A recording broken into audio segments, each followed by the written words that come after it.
Nobody's paid like it was thousands of years ago, where our value in society was our brute strength. Today's our brain strength. To teach people how to learn faster, which I think is the number one skill for entrepreneurs, your ability to learn and focus, read, understand, remember, and think. What can you apply that to? Anything in business. Brilliant, curious, limitless. Our guest today is a world-renowned brain coach who empowers people to rewire their minds and redefine what's possible.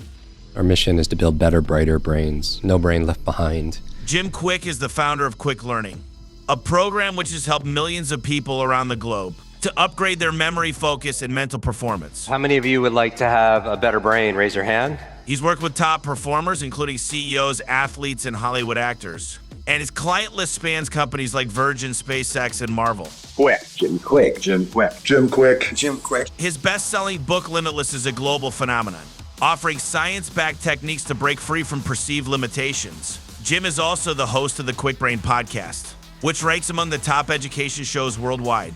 Through his powerful techniques and dynamic energy, he's proving that intelligence isn't fixed. It's trained, strengthened, and expanded. Get ready. This conversation will elevate the way you think, learn, and live. All right, guys, welcome back to The Mellow Millionaire. Today, I got Jim Kwik, who is the world's leading expert in accelerated learning and memory improvement, and is the co-founder of Kwik Learning, a global leader in optimal brain performance. You devoted your life to creating strategies to enhance mental performance. Some of your clients include the top CEOs and celebrities, as well as organizations like Virgin, Zappos, and Harvard University. Can you just tell us a little bit more, help the audience get to know you a little bit in your mission statement? Yeah, absolutely, Tommy. Thanks for having me. And thank you, everyone, for turning into this brainy conversation. I know we're going to talk about how to improve your memory, how to focus better, just how to be more effective with your brain. And the reason why I know it's possible is because I grew up with some severe learning disabilities. I had a traumatic brain injury when I was 5 years old. I was rushed to the emergency room. The short of it was I would have these processing issues, because my last name really is Kwik. I would be teased all the time. I'd be called slow, which is kind of ironic. Teachers would have to repeat themselves over and over again. It took me 3.5 years just to learn how to read. I remember when I was 9 years old, I remember like it was yesterday. I even get choked up thinking about it. I was slowing down the class and I was being teased pretty harshly by the other kids. And a teacher came to my defense. She pointed to me in front of the whole class and said, "Leave that kid alone. That's the boy with the broken brain." And that became my moniker in school. Everyone called me the boy with the broken brain. That label became my limit, and that became my belief. And you can imagine where my level of self-esteem was, my level of self-confidence, my self-worth. I struggled every single day until I was about 18 years old. And I found a mentor, which is one of the fastest ways to upgrade your learning and your life.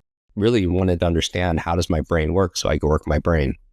And I started studying brain science, adult learning theory, mindset, ancient memory, mnemonics, speed reading. And about 60 days, light switch flipped on, and I just started to crush it in school. The other thing I learned at that time was my mission in life. As the boy with the broken brain, I want to build better, brighter brains to teach people how to learn faster, which I think is the number one skill for entrepreneurs. Your ability to learn and focus, read, understand, remember, and think. What can you apply that to?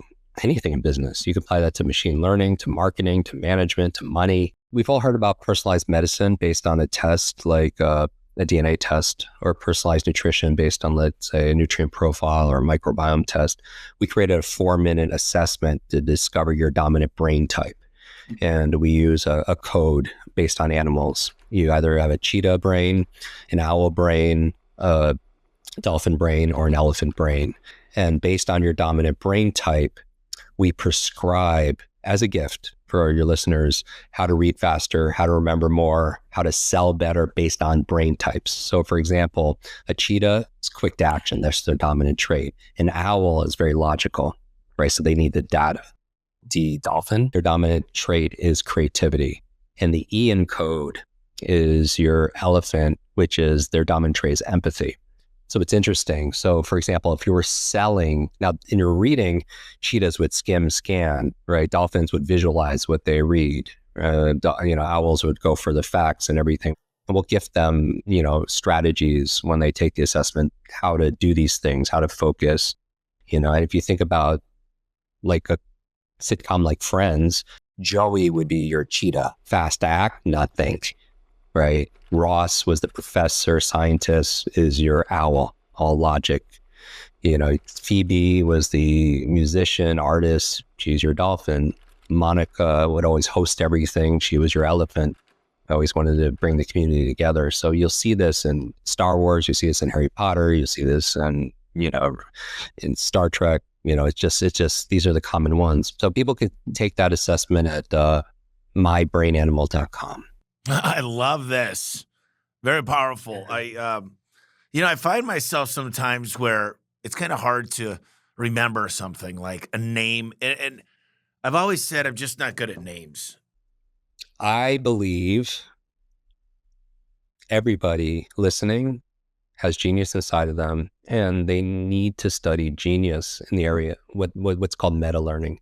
So meta learning is the art and science of learning how to learn. It is the most important skill, bar none, because everything after that, you can apply it towards sales, towards public speaking, towards your health, towards everything. And so the through line with some of the most amazing individuals that I get to work with, they're always learning. And they always want to get 1% better every single day. So I would say, in terms of habits, learn how to learn. I've been doing this for 34 years. And so we have a top podcast on it, close to 100 million downloads. And we put it on YouTube. I write books on the subject. Limitless is the number one book on brain optimization, accelerated learning in the world. A couple million copies sold. We donate all the proceeds to charities. We built schools in Ghana, Guatemala, Kenya. Nowadays, most of your listeners, whether they're entrepreneurs or in business development or, whatever their profession happens to be, nobody's paid like it was thousands of years ago, where our value in society was our brute strength. Today's our brain strength. It's just not just our muscle power. Today's our mind power. And the faster you learn, the faster you earn. Like, people will update their technology. They'll get the latest iPhone, they'll update their apps, they'll get a new computer. But when's the last time we took time to upgrade the most important technology, which is that 3-pound matter between our ears, called our brain? And so, it's fascinating what it can do. And so let's give us a crash course on memory. Let's do it. It's not true that you can't remember names. Your brain has 86 billion brain cells, right? And then neurons, and each one has upwards of 10,000 synapses. So if you extrapolate that, that's more connections than there are stars in the known universe, right? We can remember a name. Let's say you're bad at names, but Tommy has a suitcase for you filled with cash for you or your favorite charity. Let's say it's $1 million.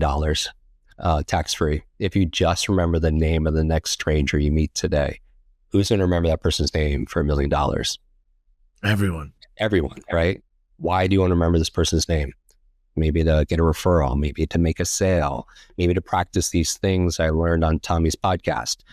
Reasons reap results. It has to go from your head to your heart to your hands. So very simple thing. A dozen different ways strategically on how to remember names. It could be something simple like the word suave. And I'm using acronyms because some people might be driving and you can't take notes. So it's the easy way to remember it. S, say the name. You meet somebody, you repeat the name right away. And it also helps because it means you heard it right. You don't want to have a 20-minute conversation with Ted and say goodbye, Ed, right? Just because you didn't hear the name correctly. The you in suave, you use the name. Use it 3 or 4 times in the context of the conversation. And I think I do this just naturally. I've addressed you by name, a handful of times.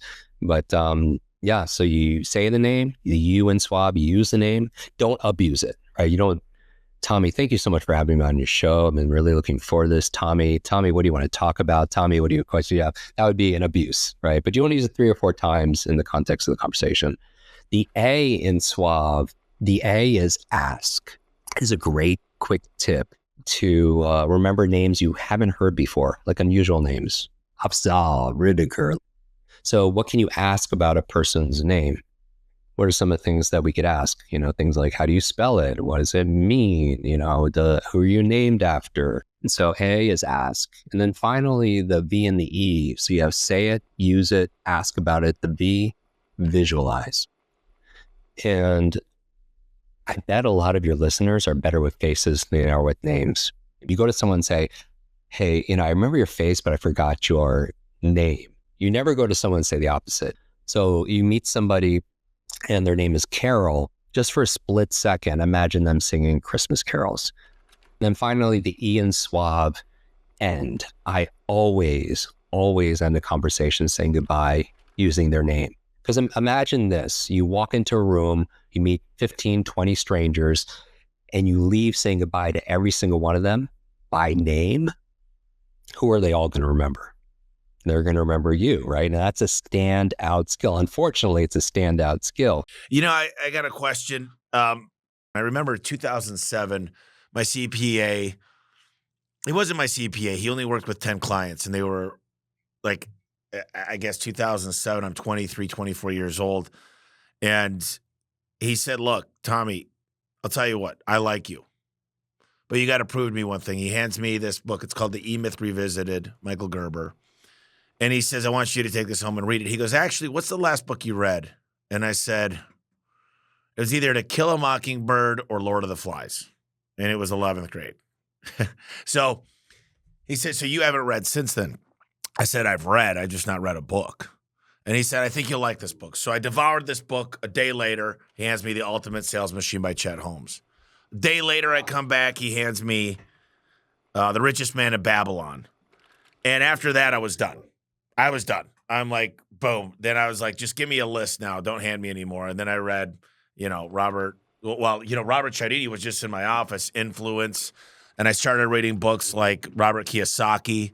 But so many people, they haven't found a love for knowledge and a thirst for knowledge or enjoy reading. So how do you build the thirst that my buddy helped me so many years ago? Number one, read until you find something you love, right? You read something you love until you love reading.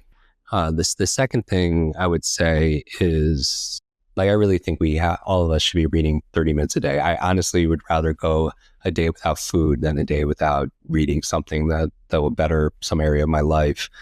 Let's say you want to read 30 minutes a day, you have purpose, how it's going to add to your income and help you create your dream life, whatever.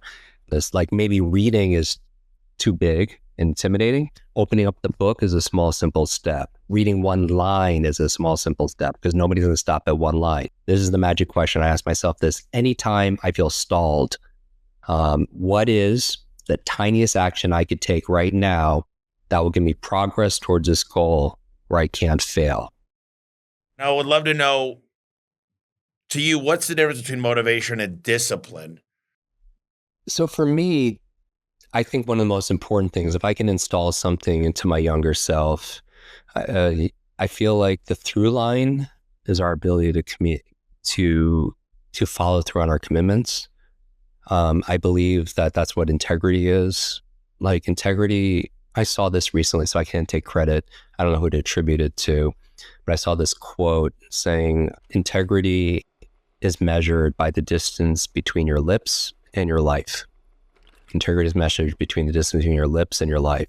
And I believe for me, discipline is doing the things you should do, right? You take as Tony Robbins talks about, you take your shoulds, you turn them into musts, and those are your standards. And keeping our commitment to ourselves when we say we're going to do something, like we're going to work out, and we stick to it, I feel like that's how we build self-worth, a level of self-esteem. Because I don't know anything more important than keeping your commitments to yourself, that you trust yourself, that you follow through. Change can be scary. Growth can be hard, but nothing is as scary and hard as being stuck somewhere you don't belong, right? Being broke is hard, and going out there and building a business is hard, right? And we all heard this. It's so in the zeitgeist that we sometimes just we're deaf to it, but we choose our heart, right? Wake up is hard. Choose your heart. Yeah. It's hard to be single. It's hard to be married. Choose your heart. Yeah. And it's hard to be sick, and it's hard, to be able to work out and eat right and be disciplined like that. But we choose our heart, every single day. I'll tell you what I believe is the most important thing in life is that sleep, because if you're not sleeping, you're not fully aware. Your brain's not working correct. It's weird that I said that, but it's been an obsession of mine these last couple of years. So good for your brain, right? Just think about it. When you get one bad night's sleep, how's your focus the next day? How's your ability to study? What's your mental fortitude like? Your ability to make good decisions, your ability to remember things. When you sleep, a few things happen for your brain. Number one, you consolidate short to long-term memory. And so if you have long-term memory issues, check your sleep. And I'm going to tell you, like, people think our brain shuts off at night. It doesn't.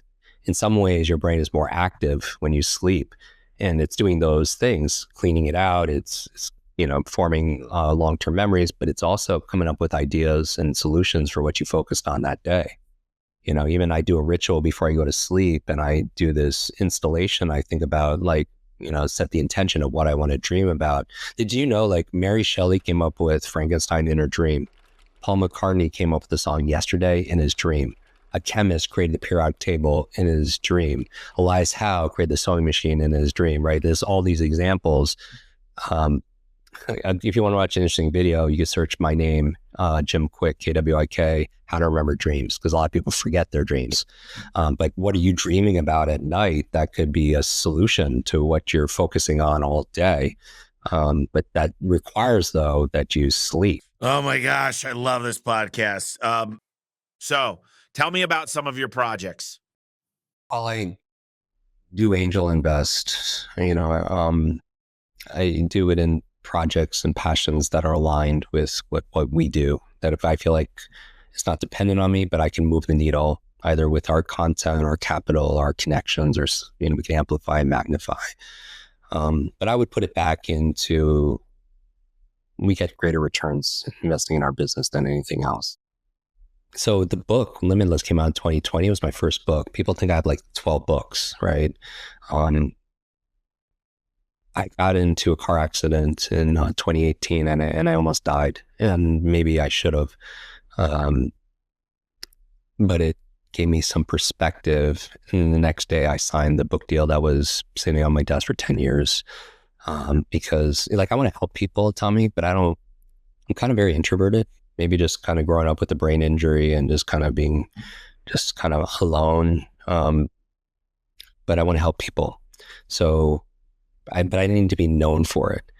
But I realized that when I was in this car accident and I almost died, I was thinking about what I leave behind, and it made me think about, legacy, which is kind of an overused word. But I signed the book deal the next day, and I really feel that passion for everyone listening, for me, functionally, it's what lights you up. Teaching people how to learn lights them up. So that's my purpose.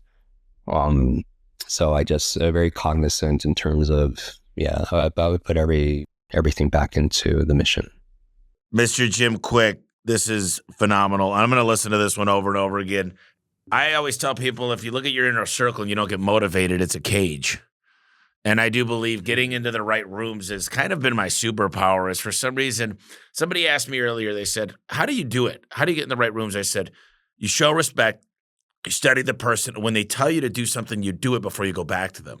You know, if they're going to teach you something and take the time, they like to work with people that pay it forward too, that recognize them on a stage and say, this person brought me this. And that's one of the things that I pride myself on is I like to be, it's not hard for me to be the dumbest guy in the room, by the way, but I love to get in new rooms because I like to go to the base camp of that mountain and say, how do you get to the top the quickest? And then they tell me. And like with you, I'm sure I'm going to be reaching out to you shortly because this is the first time in my life I have more books on my shelf than I've read. And it's kind of embarrassing, but people send me books. I just ordered 14 books yesterday. So now I've got to I got to dive in and go hardcore again. So this has been amazing. Very simple things people could do. Even if you go to my Instagram, on the profile, the link, there's a masterclass for free that people get to, a 1 hour. And everyone will double their reading speed with better comprehension just going through it. And they can find it, on the link in my bio. Yeah. But and Tommy, I want to thank you for the good work. I know we've met in the past, and I'm looking forward to being at an event and being in the, because if I'm at an event with you, I know I'll be in the break room. Well, Jim, I'm going to go take that master class today and applying it right away. So I appreciate your time today. Thank you also for everyone who's listening still, because if you self-selected, that you're part of that group that follows through. And I want to remind you that there's a version of yourself in your business that's patiently waiting. And the goal is we show up every single day until we're introduced. So it's great to be on this journey with all of you. Thanks, brother. Appreciate you. All right, guys, thanks so much for listening to this episode. Like always, we're going to close it out with the Tommy Truth, which is a little slice of wisdom from me to you that can help guide you in whatever you're striving towards right now. You don't need $1 million idea. You just need $1 million habit. I've been around a lot of people with 500 million to over $1 billion of net worth. People with six packs, people that are spiritual, people that have the best relationships with their wife and kids. They all have $1 million habits. What's $1 million habit? It's studying. It's being curious. It's implementing quickly. So focus on habits that'll make you money over time. That'll make you a better husband or wife. That'll make you a better father or mother. Focus on things that's great for you. That'll make you healthier. That'll make you happier. The best one to start with is a sleeping habit. I thought I was amazing. I was getting 5 hours of sleep and I was saying, man, big mistake. I get 8 hours of sleep now. I'm happier. I make better decisions. I can work out harder. I eat better. I'm just a better person for everybody around me. Build these small little habits, let them compound, and watch what happens in your life. And that's it, guys. We'll talk to you next week.